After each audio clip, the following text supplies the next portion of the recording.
नमस्कार, आप देख रहे हैं सिटी सेंटर शो। मुंबई से मैं हूं पूजा भारद्वाज और शो की हम शुरुआत कर रहे हैं प्रदूषण की खबर से, जिसको लेकर लगातार मुंबई शहर सुर्खियों में है। विश्व स्तर पर देखें तो सबसे ज्यादा करोड़पतियों की जो लिस्ट है उसमें मुंबई शहर का तो नाम आता ही है, लेकिन सबसे ज्यादा प्रदूषित शहरों की जो ग्लोबल लिस्ट है उसमें भी मुंबई का नाम आने लगा है। ऐसे में राज्य सरकार इसको लेकर एक्शन मोड में है।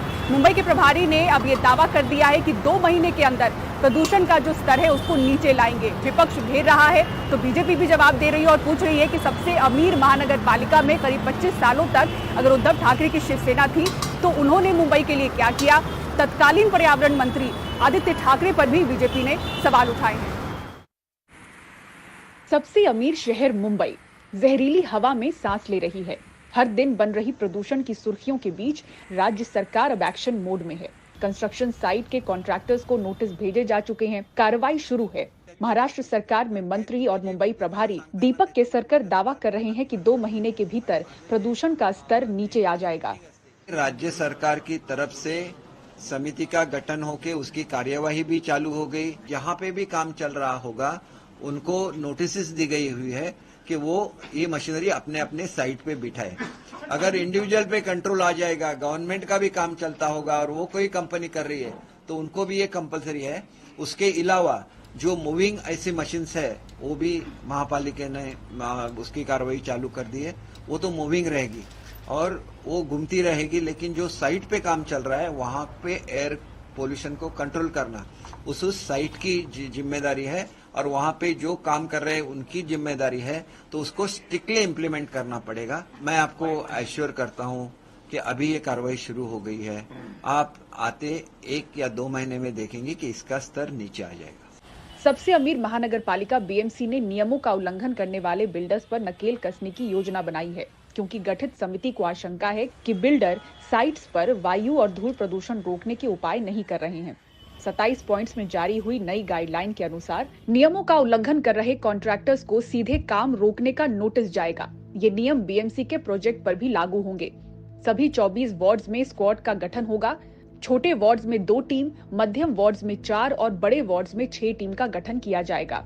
ये टीमें अपने अपने वार्ड में साइट्स का सरप्राइज इंस्पेक्शन करेंगी। गाइडलाइन के अनुसार सभी बीएमसी प्रोजेक्ट साइट्स, पुल निर्माण, फ्लाईओवर और अन्य पर 25 फीट की बैरिकेडिंग लगानी होगी।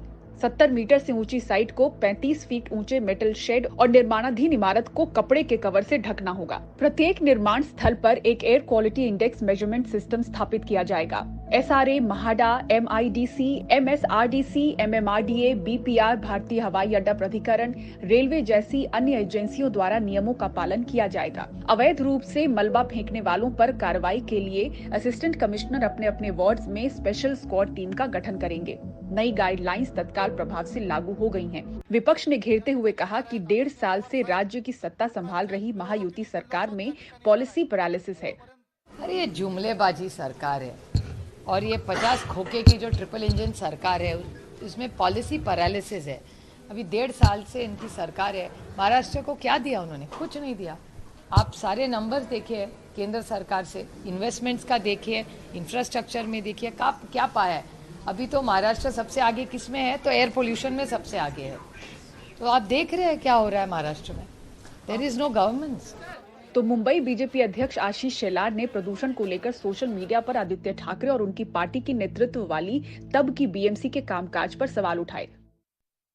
मुंबईकरों, इसके लिए तत्कालीन पर्यावरण मंत्री आदित्य जी ठाकरे जिम्मेदार हैं। आज आपके बच्चे बुजुर्ग सांस की तकलीफों से पीड़ित हैं। आप अस्पताल में इलाज करा रहे हैं, इसके लिए सिर्फ युवराज आदित्य ठाकरे ही जिम्मेदार हैं।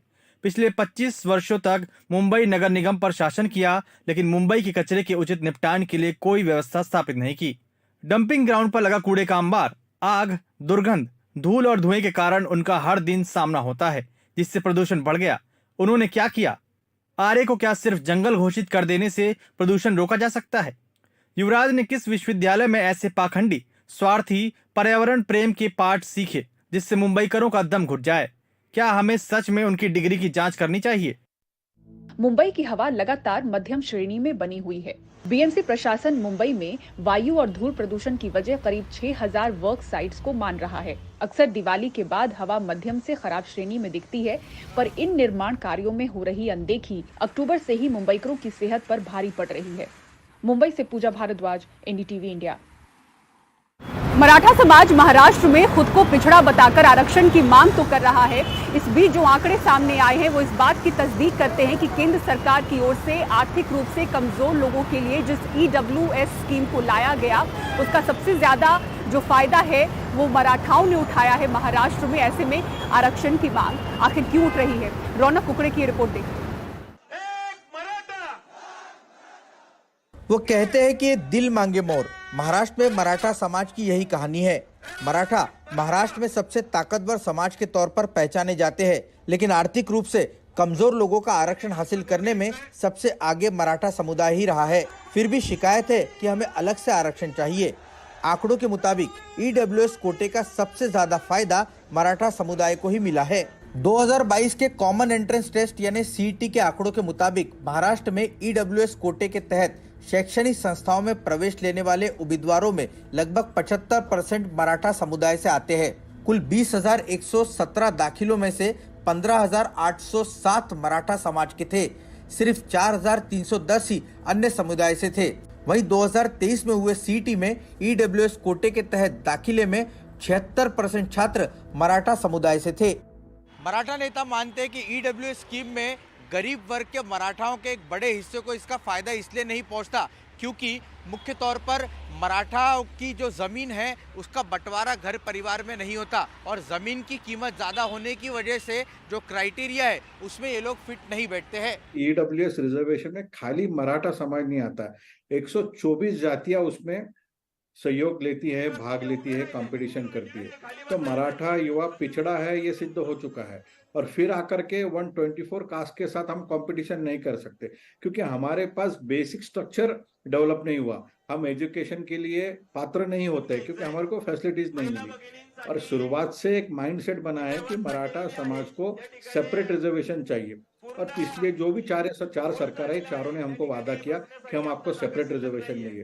पर आज जबकि वो चुनाव नजदीक आ रहा है, उनको समझ में आ रहा है कि मराठा युवा हाथ से निकल जा रहा है, तो एक नया कार्ड प्ले किया EWS का। महाराष्ट्र सरकार के लिए मराठा आरक्षण का मुद्दा गले की फांस बन गया है। मनोज जरांगे पाटिल के अमरण अनशन के बीच महाराष्ट्र के मुख्यमंत्री एकनाथ शिंदे और उप मुख्यमंत्री देवेंद्र फडणवीस ने दिल्ली में आलाकमान से चर्चा की है। महाराष्ट्र सरकार का कहना है कि मराठा समुदाय को आरक्षण देने के लिए वो सकारात्मक है। तो अभी भी मुख्यमंत्री एकनाथ शिंदे जी बार बार ये बात दोहरा रहे हैं कि हमारे मन में हमारी नीयत साफ है, हमारा मन साफ है। हम मराठा समाज को आरक्षण देने के लिए हमारी कोशिश जारी है। मुंबई से कैमरा पर्सन अमित पवार के साथ रौनक कुकड़े, NDTV इंडिया के लिए। पश्चिम बंगाल की मुख्यमंत्री ममता बनर्जी ने भाजपा पर निशाना साधते हुए कहा है कि भाजपा की बदले की राजनीति से वो लड़ने के लिए तैयार हैं। इसी के साथ ही साथ उन्होंने चुनावी राज्य राजस्थान में ईडी की कार्रवाई पर सवाल भी उठाए हैं। हर्षा कुमारी सिंह की राजस्थान से ये रिपोर्ट देखिए। राजस्थान के चुनाव में जब महीने भर से कम का समय बाकी है, ईडी ने अशोक गहलोत के परिवार पर चोट की। ईडी ने राज्य कांग्रेस अध्यक्ष गोविंद सिंह डोटसरा के घर छापा मारा और गहलोत के बेटे वैभव को 12 साल पुराने फेमा केस में भी समन किया। ईडी की जांच के दायरे में ओम प्रकाश हुडा भी हैं, जो निर्दलीय विधायक हैं और जिन्हें हाल ही में कांग्रेस ने टिकट दिया है। अब गुंडागिर्दी है ये। ऊपर के दबाव के बगैर ना ईडी आ सकती है, ना CBI, ना इनकम टैक्स आ सकती है। वैभव गहलोत का तो खाली, जहाँ तक मेरे को नॉलेज है, ये खाली टैक्सी की जो है कंपनी है, उसमें रतन शर्मा पहले पार्टनर था। 25 लाख रुपए का 25 लाख रुपए का हिस्सेदारी मेरे ख्याल वैभव गहलोत की थी और वो अलग पार्टनर अलग हो गए। इतना ही मामला है। अब उस होटल के अंदर जो कंपनी है उसमें शेयर कितने बेचे, किसको बेचे, कितने बेचे, वो कंपनी जवाब दे रही है। ये मामला तो 12 साल पहले 13 साल पहले भी यही आरोप लगाए गए थे, तब भी हम लोगों ने इसका जवाब दे दिया। 12-13 साल बाद फिर इन्हीं बातों को लेके ईडी वापस आया है। तो प्रदेश की जनता समझती है कि क्यों चुनाव में जब आचार संहिता हो गई तभी इनको याद क्यों आ रही है।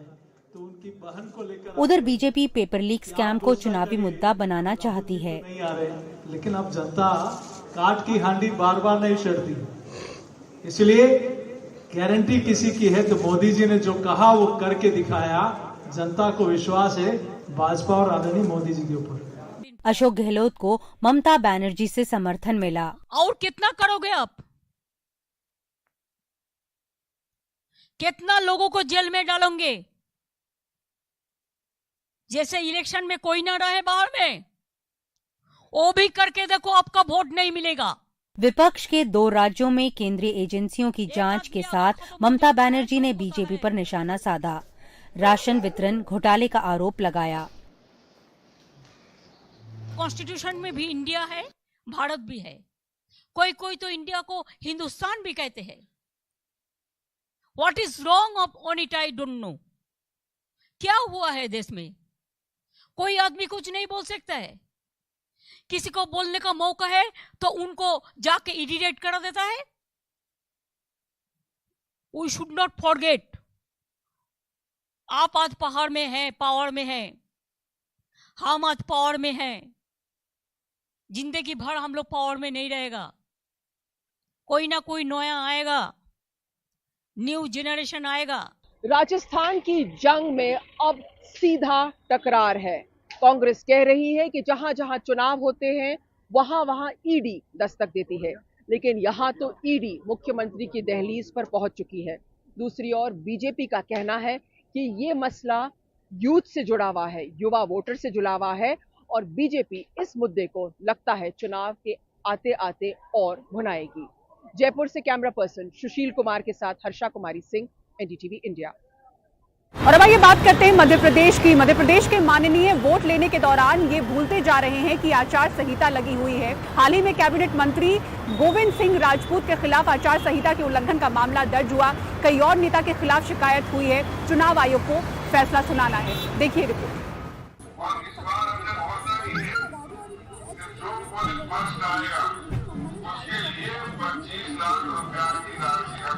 ये मध्य प्रदेश सरकार के परिवहन और राजस्व मंत्री गोविंद सिंह राजपूत हैं। कथित तौर पर बोलते हुए सुने गए हैं कि वोट देने में जो फर्स्ट आएगा उसे 25 लाख रुपए देंगे। वीडियो राहतगढ़ के हिरनखेड़ा गांव का बताया जा रहा है, जहां राजपूत गांव में लोगों के बीच बैठकर बात कर रहे थे। वीडियो वायरल होने के बाद हड़कंप मच गया। विपक्ष को मुद्दा मिला तो मंत्री को वीडियो के बदले में एफआईआर। हालांकि मंत्री जी इसे विपक्ष का षड्यंत्र बता रहे हैं। अभी मैंने सुना कि आचार संहिता उल्लंघन में कोई केस दर्ज हुआ है। मैं इसको दिखवाता हूँ, मुझे पता नहीं कौन सा मामला है। जहाँ तक मुझे याद है ये पुराना वीडियो है, जहाँ मैं आचार संहिता लगने के पहले गांव में इस बात को कहता था कि जो गांव अच्छा काम करेगा उसके लिए हम अपनी विधायक विकास निधि से निधि देंगे। लेकिन ये पहला मामला नहीं है जब माननीयों ने जनता को वोट के बदले नोट देने की बात खुलेआम की हो। 51,000 रुपए दूंगा मैं। बीजेपी के राष्ट्रीय महासचिव और इंदौर 1 सीट से कैंडिडेट कैलाश विजयवर्गीय ने घोषणा कर दी कि जिस पोलिंग बूथ पर एक भी वोट कांग्रेस को नहीं मिलेगा उसके अध्यक्ष को विजयवर्गीय 51,000 रुपए देंगे। वीडियो के वायरल होने के बाद कांग्रेस ने बीजेपी के नेता की इस घोषणा को विवादित ठहरा दिया। वहीं कलेक्टर ने वीडियो को लेकर रिपोर्ट चुनाव आयोग को भेजी थी। जिस पोलिंग बूथ पे एक भी वोट कांग्रेस को नहीं मिलेगा उस बूथ के अध्यक्ष को 51,000 रुपए दूंगा मैं। 51,000। चुनाव आयोग का दावा है कि सोशल मीडिया प्लेटफॉर्म से लेकर दूसरी जगहों पर नजर रखी जा रही है। जनता को पैसे रुपयों का लालच देना आचार संहिता का उल्लंघन माना गया है। जनता को ना तो सरकार लालच दे सकती है, ना ही कोई अन्य और दल। इसमें सागर कलेक्टर के द्वारा जांच के बाद जो वीडियो क्लिप थे उसके तथ्य सही पाए जाने के परिप्रेक्ष्य में आईपीसी की धारा 188 और आरपी एक्ट के सेक्शन 123 इसके तहत प्रकरण दर्ज कराया गया है। इसके बाद प्रकरण में जैसा होता है पुलिस जांच करती है। जांच के बाद जैसे भी तथ्य आते हैं आगे की कानूनी कार्रवाई होती है। हालांकि दोनों प्रमुख दल कांग्रेस और बीजेपी में इस मामले को लेकर ठन गई है। जहां कांग्रेस ने राजपूत की शिकायत की है तो इस वीडियो को बीजेपी पुराना बता रही है। मामला गर्माता जा रहा है। आचार संहिता का उल्लंघन आचार संहिता लगने के बाद होता है। दोनों वीडियो में कितनी सत्यता अभी इसका प्रमाणीकरण होना बाकी है एक विषय। दूसरा, यदि आचार संहिता के पहले, जैसे गोविंद राजपूत जी ने स्पष्ट किया कि वो पंचायत के विभाग में थे, पंचायत के कार्यक्रम में, तो उन्होंने कहा था कि वो पंचायत की निधि से उस बूथ पर जहां सर्वाधिक मतदान होगा उनको पुरस्कृत करेंगे, तो इसमें क्या गलत है। और यदि उसके बाद भी कांग्रेस को शंका थी, उन्होंने शिकायत करी है, हम चुनाव आयोग का सम्मान करते हैं और आशा करते हैं कि निष्पक्ष कार्रवाई होगी। वो एफआईआर के लिए हमारा नेतृत्व यहाँ से दिल्ली चुनाव आयोग को मिला, उनके वीडियो सबूत दिखाए हैं और बिल्कुल उन्होंने माना है कि आचार संहिता का और पैसे का लालच देने की बात है। एफआईआर हो गई है और अब हम ये उम्मीद करते हैं ये एफआईआर इन्हीं चुनावों पर इस पे काम होना चाहिए, क्योंकि वोट होने के बाद पैसा बांटेंगे और अपनी सत्ता में ये लोग दिल्ली में बैठे हुए मामले एफआईआर खत्म कर लेंगे, न्याय नहीं है। अगर आपको एक संदेश चुनाव आयोग को देना है, इस एफआईआर को फास्ट ट्रैक पे इस पे कार्रवाई करते हुए, इसी नहीं 5 राज्यों के चुनाव और भी हैं, चुनाव आयोग को देखना चाहिए और देश का 24 का चुनाव एक उदाहरण ये मामला बनना चाहिए। ये चुनाव आयोग के ऊपर अब सवाल उठेगा। मध्य प्रदेश में ये पहला मामला नहीं है जब नोट देकर वोट लेने की बात की जा रही हो। जब जनता आचार संहिता का उल्लंघन करती है तो कड़ी कार्रवाई होती है, लेकिन इन माननीयों का क्या जो आसानी से आचार संहिता का उल्लंघन कर जाते हैं और खुलेआम पैसे देने की बात करते हैं। फिलहाल इन पर क्या कुछ कार्रवाई होती है ये तो चुनाव आयोग ही तय करेगा, लेकिन बीजेपी और कांग्रेस में दोनों ही ये नोट देने की बात को लेकर काफी ज्यादा ठन चुकी है। कैमरा पर्सन अभिषेक सिंह के साथ अमृतांशी जोशी, एनडीटीवी।